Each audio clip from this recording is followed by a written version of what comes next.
제가 읽어드린 구절은 예사스러운 구절이 아니에요. 굉장히 아주 엄중한 구절들이에요. 자, 여러분들이요, 누구에게 복음을 전했어요? 진지하게 전했는데 그 사람이 거부를 하죠? 그러면 전한 사람은 책임이 없어요. 그 순간부터. 그리고 전해받고 거부한 사람만이 그 저주를 받게 돼 있죠. 근데 대부분 사람들이 복음을 거부하고도 부끄러워하지 않고 무서워하지 않고 두려워하지를 않아요. 왜냐하면 이 사람들은 하나님을 얼마나 두려운 분인가 인식을 못하기 때문에 그렇다 이것이에요. 자, 이 신약 시대에도요, 복음을 전했는데 거부했다. 전한 사람은 책임이 없어요. 진정하게 전했다면은 일단 내가 전했다면 자기 책임을 면하는 거예요. 요한복음 3장 36절을 보죠. 아들을 믿는 자는 영생을 가졌고 그 아들을 믿지 않는 자는 생명을 보지 못하고 오히려 하나님의 진노가 그 사람 위에 머물러 있느니라 그랬습니다. 복음을 듣고 거부한 그 순간부터는 그 사람에게 하나님의 저주가 따라다니는 거라 이것이요. 자, 또 그 앞에 구절에 요한복음 3장 18절을 보겠습니다. 아들을 믿는 사람은 정죄를 받지 아니하나 믿지 않는 사람들은 이미 정죄를 받은 것이라. 이는 그 사람이 하나님의 독생자의 이름을 믿지 않았기 때문이라 그랬습니다. 여러분들이 편안한 마음으로 여러분들 전도지를 건네주거나 복음을 전해보세요. 그러면은 일단 나는 순수한 마음으로 전했는데 거부했다. 그때부터 내 책임을 면하는 거예요. 불특정 다수인이라도 상관이 없어요. 이 어리석은 사람들, 교만한 사람들은 하나님이 없다고 얘기하거든요. 시편 14편 1절 말씀이에요. 그런데 뭔가 하나님에 대한 두려움을 어렴풋이 갖고 있는 그런 사람들은 하나님이 없다고 부인하지는 않아 일단.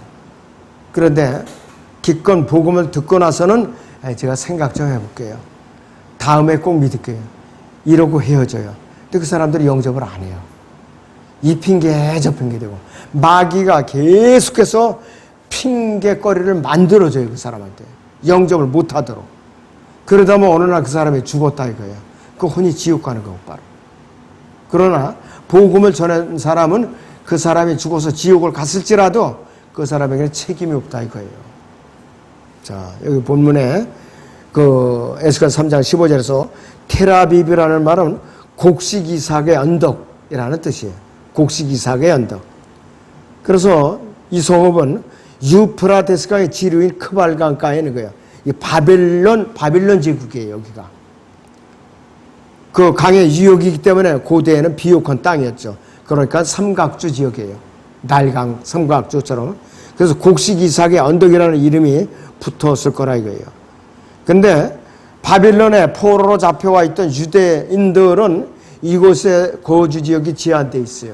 왜 그런가? 농사를 짓게 하기 위해서, 곡물을 거둬들이기 위해서 이 농사를 짓게 하려고 비옥한 토지에다 거주지를 제한하는 거예요. 전부 다.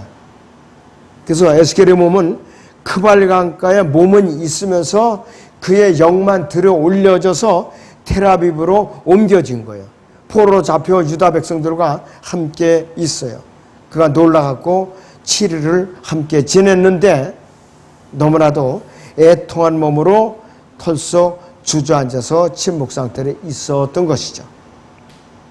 이 이스라엘 백성들의 모습은 너무나도 참 기가 막히고 처참해서 말문이 막혔다 이것이요. 욥의 시 친구들이 욥을 위로했을 때도 마찬가지예요. 7일 동안 아무 말도 못하고 있었던 거나 똑같은 경우예요. 자, 그런데 이 에스겔이 애통과 침묵 속의 7일은 이스라엘 백성들이 겪게 될 7년 환란을 말하는 것이에요. 그래서 구약적인 예표들이라 이것이에요. 7일의 끝에 주의 말씀 되게 임하여 그랬어요. 이건 뭐냐? 큰 환란을 거친 욥은 결국은 하나님께로부터 이전보다 갑절에 대한 복을 받는 것으로 회복된다 이것이요. 그래서 7일의 끝은 큰 환란의 끝을 예표하는 것이에요. 그리고 끝까지 견디는 자는 구원을 받으리라는 것이 이 말씀이 이루어지는 시점이에요. 바로.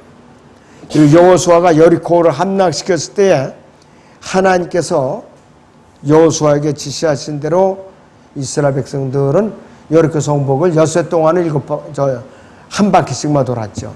7번째 날은 7바퀴를 돌았어요. 그리고 함성을 질렀어요. 무기를 쓴 것도 아니에요. 근데 여리고 성벽이 무너졌어요. 그 여리고 성벽이 그 당시에 두께가 자동차가 한 6m로 1차선 도로처럼 그렇게 두꺼웠다고 그래요. 엄청나게 두꺼웠다고 그래요. 그게 무너질 정도면 엄청난 거예요. 이 파괴력이. 그거를 일반 대포로 다 폭파시키려도 그렇게 쉽게 안 돼요. 6m 벽이면은. 그 정도라 이것이. 에스겔 3장 17절에는 인자야, 즉 사람의 아들아, 내가 너를 이스라엘 집에게 파수꾼으로 세웠나니 내 입에 있는 말을 듣고 내게서 나오는 경고를 그들에게 주라 그랬습니다. 이스라엘 집은 바로 누구냐 하면은 그 당시에 포로로 잡혀와 있던 유대인들을 말하는 것이에요. 하나님께서 모든 그리스도인들에게 세상에 있는 죄인들의 혼을 이겨오라는 명령이라고 그러는 영적으로 적용할 수가 있어요. 자, 이 유대인들이요, 구약에서는 이스라엘이라고 불렀거든요. 바빌론 포로 시작부터 돌아올 때까지 유대인들이라고 불러요. 그때부터 유대인들이라고 했어요. 근데 이 말씀에 적혀 나온 이 강해서들 보면은 구약에다가 그냥 유대인이라고 그렇게 강해를 해놓은 게 많더라고요. 그건 틀리는 거예요. 이스라엘이라고 그래야 돼요. 바벨론 포로 이후부터 유대인이라는 말이 적용될 수가 있는 것이에요. 여러분들이 그거를 알고서 읽으셔요. 자, 그래서 이 시대에 우리 그리스도인들도요, 예수 그리스도를 증거하고 죄인들의 혼을 이겨 오라는 명령을 받은 사람들이에요. 우리가 구원받은 목적 중에 가장 큰 목적이에요. 가장 큰 목적. 복음 전파가 굉장히 중요한 거라 이것이요. 사도 바울은 이것을 평생의 과업으로, 최선의 과업으로 그는 알고 살았던 사람이에요. 그는 결혼도 안 했죠. 끝까지 박해를 받았지. 자, 거기에 사도행전 20장 20절 21절을 봅니다. 너희에게 유익한 것은 무엇이나 숨겨두지 않고 보여주었으며 또 집집마다 다니며 너희에게 드러나게 가르쳤으니 유대인과 또 원한 헬라인에게도 하나님께 대한 회개와 우리 주 예수 그리스도에 대한 믿음을 증거하노라 그랬어요. 너희에게 유익한 것은 무엇이나 숨겨두지 않고 보여주었으며 그랬어요. 예수님과 12제자, 그 다음에 이 박해받았던 모든 설교자들, 그리고 여기 사도 바울, 이 사람들은 한 번도 돈을 받고 설교한 적이 없었어요. 돈을 받고 이 책을 팔아먹은 적이 없어요. 이 사람들은. 전부 다 무료로 다 했다 이것이. 무료로 다. 자, 그런데 요즘은 너무 지나쳐요. 책 장사를 너무 지독하게 하고 있어 사람들. 뭐든지 전부 돈 주고 사게 만드는 거예요. 그 잘못이에요 전부. 그래서 웬만하면은 무료로다가 살 수 있게끔, 볼 수 있게끔 그렇게 개방을 해라는 것이에요. 어떤 홈페이지에는 일일이 돈을 지불하지 않으면 홈페이지가 열리지 못하게 이렇게 막아놓은 홈페이지가 너무나도 많은 거예요. 말씀을 전하는 사이트인데도 불구하고 홈페이지가 그렇게 해놨더라고요. 그거는 좀 문제가 있다고 봅니다, 저는. 자, 그리고 거기 사도행전 20장 26절을 보시면 그러므로 내가 오늘 너희에게 증거하노니 모든 사람의 피로부터 내가 깨끗하니 그랬어요. 아무것도 나는 양심에 거리낄 것이 없다. 숨김없이 내가 하는 거 다 너희에게 전해줬다. 누구에게 내가 이렇게 신세지고 다닌 적이 없다 이것이 한마디로. 오죽하면은 고린도 교회 같은 경우에는 하도 공치살을 하니까 사도 바울이 아킬라 프리스킬라 부부와 함께 천막을 만드는 일을 했어요. 자비랑으로 생활비를 얻어 쓰면서 선교를 했다 이것이에요. 그런 육신적인 그런 공치사하는 교회는 부끄럽게 이렇게 고린도전서에 지금 우리에게까지도 이렇게 읽혀지고 있잖아요. 계속 2000년이 쳐가고 있는데 얼마나 부끄러우냐 이것이에요. 만약에 여러분들이 들림 받아가지고 그리스도의 심판사가 섰어요. 고린도 교회 성도들을 만난 거예요.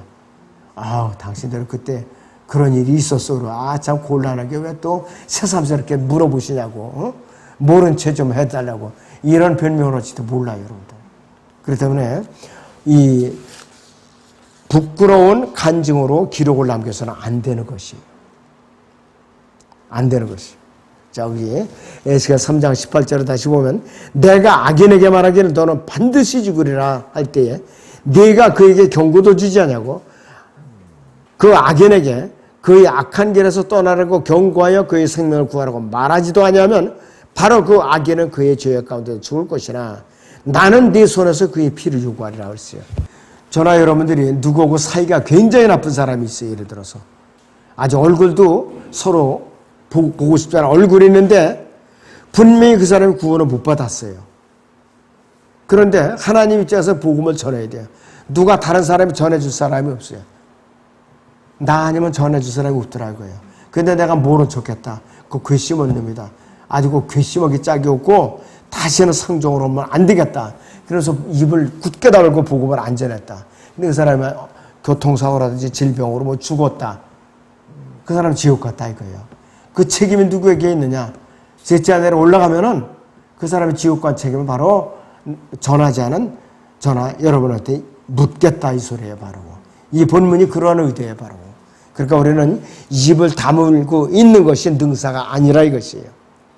자, 조나 라이스는 어떻게 이제 복음을 이제 전하는 것 소홀히 함으로써 죄를 짓는 6가지를 역설하고 있어요. 첫째는 복음을 전하는 예수 그리스도의 명령에 대한 불순종의 죄를 짓는 거예요. 불순종의 죄. 자, 두 번째는 예수 그리스도를 사랑하지 않는 죄를 짓는 거예요. 세 번째는 예수 그리스도를 따르지 않는 죄를 짓는 것이에요. 복음을 전하지 않으면. 그 다음에 네 번째는 예수 그리스도 안에 거하지 않는 죄를 짓는 것이에요.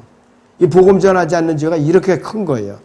다섯 번째는 현명한 사람이 되라는 명령에 거역하는 죄를 짓는 것이다.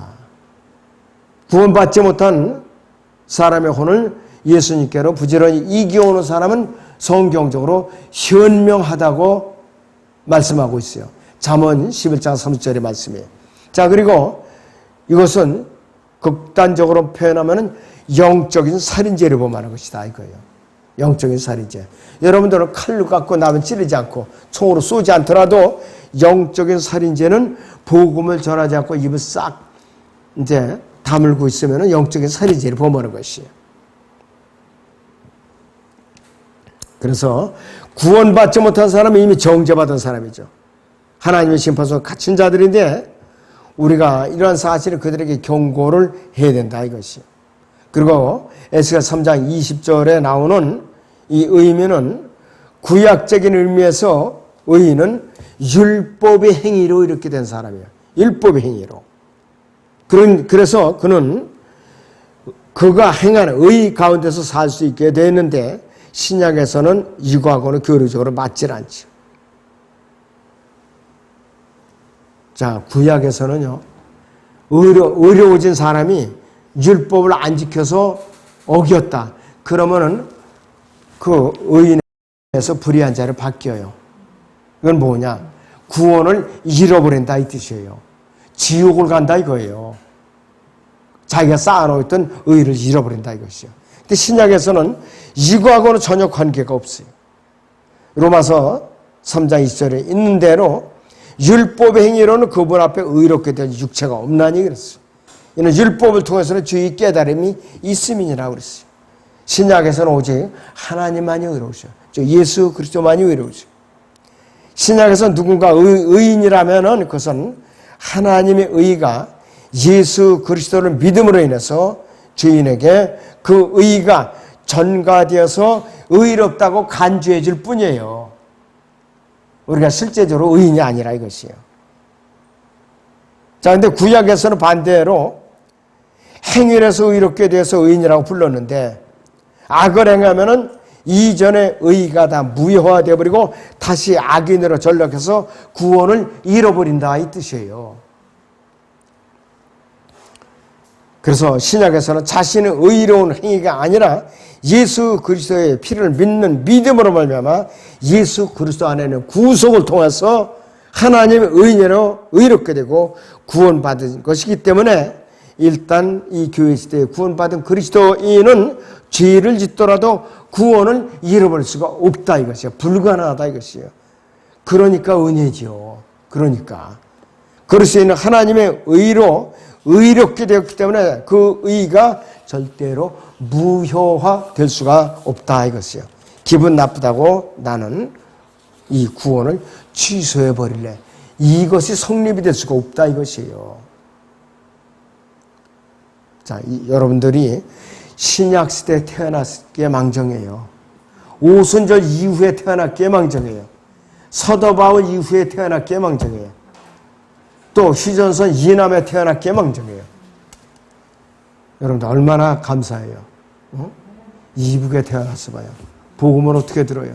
믿음을 얼마나 지키기가 힘들어요. 만약에 믿고 구원받았다 하면은 진작에 이 수용소에 갇혀서 목숨이 끊어진 지가 진작에 이제 있었을 거라고 했어요. 여러분들이 뭐냐면 이 교회 시대, 이 대한민국에 사는 사람은 너무 편안해요. 너무 편안하니까 아쉬운 것이 없어요. 또 긴박성이 없고 두려움이 없고 그리고 구원받지 못한 사람들이 불쌍한 마음이 없잖아요. 일단은 첫째는 미워하는 마음이 먼저 들고 그 다음에는 아유 저 사람 못 쓰겠다. 그리고 저 사람이 왜 나보다 더 가졌는가. 시기 질투하는 마음이 앞선다 이것이에요. 우리는 어떻게 하죠? 오전에도 오전 설교에 이것이 연속된 관련이 있는 메시지입니다. 그래서 내가 1년 내내 전도지 한 장 누구에게 전해주지 않는다면 문제가 심각한 사람이에요. 영적으로 영양실조에 대단히 깊이 걸린 사람이에요. 아무쪼록 여러분들이 심사숙고하고 각성하는 소중한 계기가 되시기 바랍니다. 기도하겠습니다.